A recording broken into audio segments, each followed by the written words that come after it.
صلی اللہ علیہ وسلم نے ارشاد فرمایا کہ تمہارے پاس رمضان کا مبارک مہینہ آ گیا ہے۔ اللہ تعالیٰ نے اس کے روزے تم پر فرض کیے ہیں۔ اس میں جنت کے دروازے کھول دیے جاتے ہیں اور جہنم کے دروازے بند کر دیے جاتے ہیں، اور سرکش شیاطین کو طوق پہنا دیا جاتا ہے، یعنی ان کو قید کر دیا جاتا ہے، جس میں ایک رات ایسی ہے جو 1000 ماہ سے بہتر ہے۔ جو شخص اس رات کی برکت سے محروم رہا، بالکل ہی محروم رہا اور نہیں محروم رہتا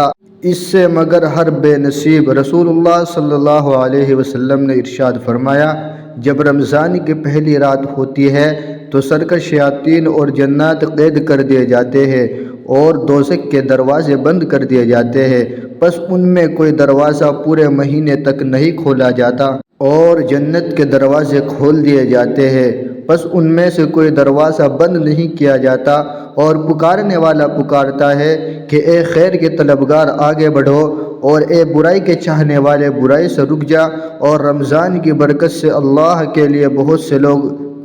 دوزخ سے آزاد ہوتے ہیں، اور یہ پکار ہر رات ہوتی ہے۔ رسول اللہ صلی اللہ علیہ وسلم نے فرمایا، یہ مہینہ رمضان کا ایسا ہے کہ اس میں اول حصہ یعنی پہلا عشرہ رحمت ہے، اور درمیانی حصہ مغفرت ہے، اور آخری حصہ اس کا آگ سے آزادی ہے۔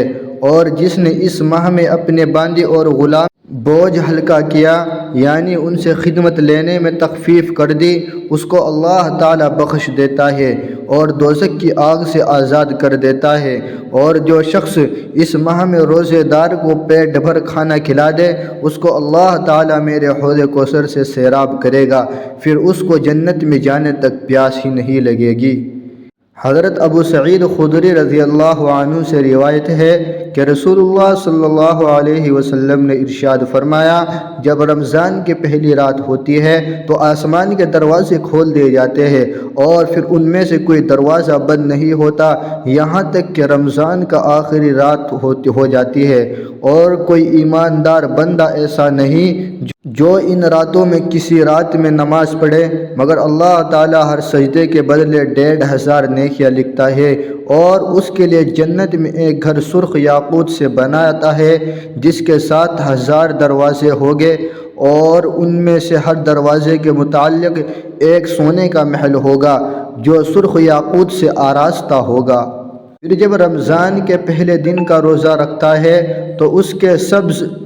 سب گزشتہ گناہ معاف کر دیے جاتے ہیں جو پچھلے رمضان سے اس رمضان تک ہوئے ہو، اور ہر روز صبح کی نماز سے لے کر آفتاب کے چھپنے تک 70,000 فرشتے اس کے لیے مغفرت کی دعا کرتے ہیں۔ اتنی نمازیں رمضان کے مہینے میں پڑھے گا، ہر سجدے کے بدلے ایک درخت ملے گا جس کے سائے میں 550 برس تک چل سکے گا۔